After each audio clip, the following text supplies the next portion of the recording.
Ladies and gentlemen, you know where we are, the worst place in the United States. And I know I say that about a lot of places, but Washington, D.C., I mean, come on. Come on. You know what I mean, right? Yes, speaking of worst place, let's talk about worst men. Let's talk about the greatest women trick right now. The greatest trick the devil ever pulled. The greatest trick the devil ever pulled was convincing the world he didn't exist. And as far as I'm concerned, Loaf had second in place to being the devil. We all know who the first is. He's the Antichrist. He's the undisputed champion. But this man right here fooled me into thinking that he was a halfway decent human being. But ever since touching those conglomerate war codes, I mean, I can't believe the action that he's taken. To hell with the avenue that he's taken. I mean, I have to comment on it more. Seeing CM Loaf out here with this Jezebel disturbs me. It makes me wonder because he has a wife and he has the Council of Haven that's always given him the wisdom to see him out here with such a treacherous. We'll talk about treachery. All I have to say in my also. Hello, I'm here now. Yes. Just Good evening.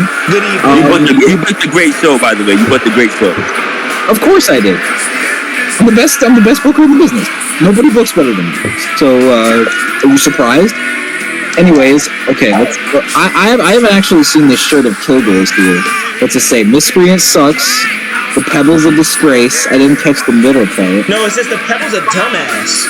Stone-faced swallows.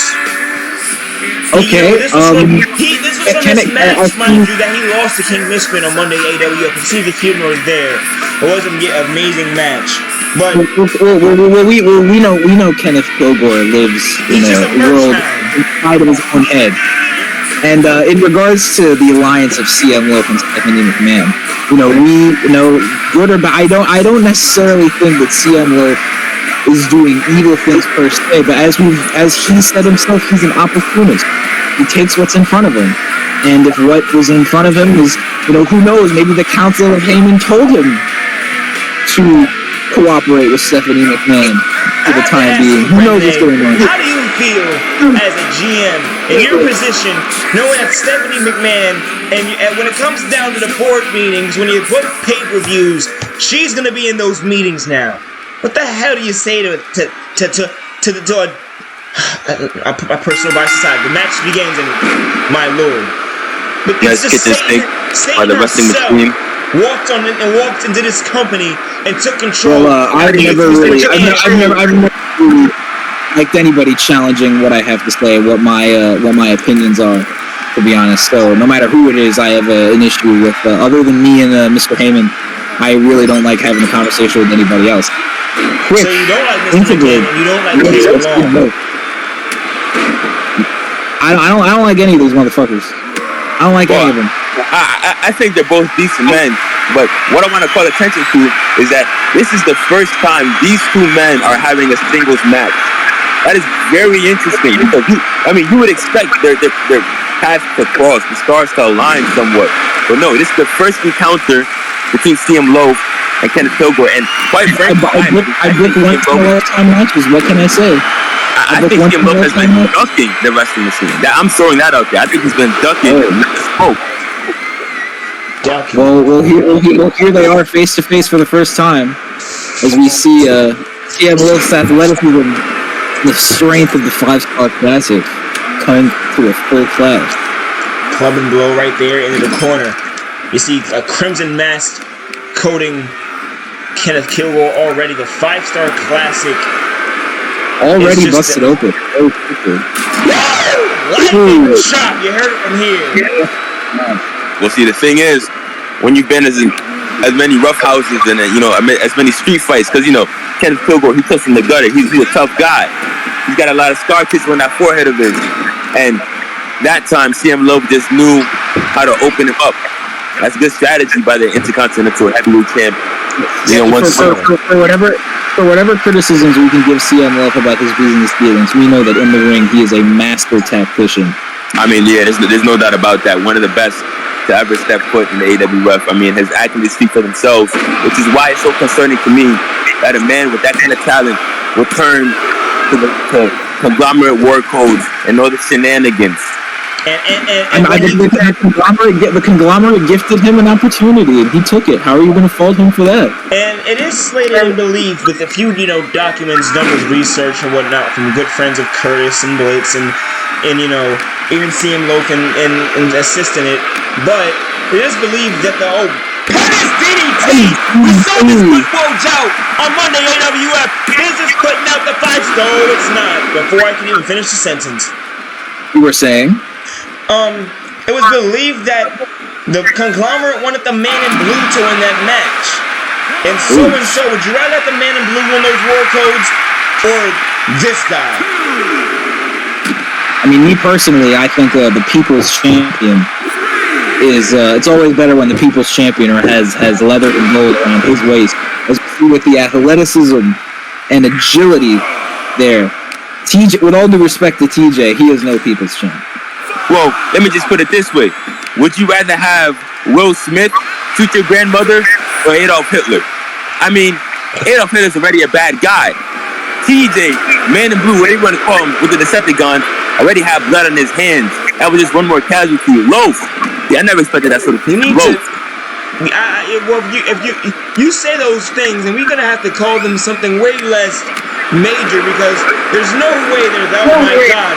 If they're that, then Tip Bill Saddam Hussein, and that right there is Osama bin Laden, hitting him with a J driller. One, two. My goodness. Because one might say that Angron match that happened. No wasted movement. No wasted movement. Moonsault. Perfect moonsault. You saw the height, he got the arch. Wrestling. Oh my God. The resilience of the spirit of vengeance showing strong here. Unlike anything we've seen before. Very few people can right now. survive a J driller by itself, let alone following up that moonsault. Moves out of the way, punch in the face. They're going to war right now. Maybe we'll see an IC title shot in Kenneth Killgore's future with the performance that he's putting on right now. Now that was an excellent wrestling hold by Kenneth Killgore. I mean, he got that machine for a reason. Unlike a certain somebody, the 5-star classic does not need to take out a flip right away. Let's go for here. What? And then what's this? Goodness, twisting neck breaker. He put out all the stops. You can't put him down. He's furious. How did CM Loaf survive that? And he's just gonna. He survived the J-Driller. Oh my God. Whatever the hell that just was. And CM Loaf has a chance now for some offense. His body with his. Oh my God! Those ropes are like goddamn cables. It looks like CM Loaf has been working on his athleticism lately. The agility. A primetime athlete in his DCC ABL days. Looks like he's starting to do yoga again. He's starting to stretch more. I don't know what the hell he's doing, but there's some proof in the pudding, and he's clearly. Looks like he's trying to keep up that never-ending world tour. Trying to keep it going as long as he can. 2 shots to the face, 1 low to the body. McMahon seems to be cheerleading inside it. Oh no! Oh no! He's gonna try to cut him in half. He's gonna try to cut him in half here. That may be the match. That may be the period at the end of the sentence. No. Very few. Talk about moves that few people kick out of. We've seen very few people kick out of the spirit of vengeance in the history of the AWF, and Kenneth Killgore has now become one of those. What's his point? What is he doing? 1, 2. Oh my God! He just spiked him. He spiked him. On this day, I have never seen a move like that in my God-given years. I've been commentating professional wrestling for a while, and I have never seen a man sunset flip off the top, pile driver a guy into the cover. That was as smooth as butter. And as much it hurts my heart to say CM Loaf was a better man that night, and I think he deserves it. That is your AWF Intercontinental Champion, ladies and gentlemen. And love or hate it, Mr. McGinn did something right. Day 18 of the CM Loaf Never-Ending Intercontinental Championship World Tour. And he shows you why. And it's right here on Warhead Wednesday. We have more up next. Thank you, ladies and gentlemen, for watching. What the hell?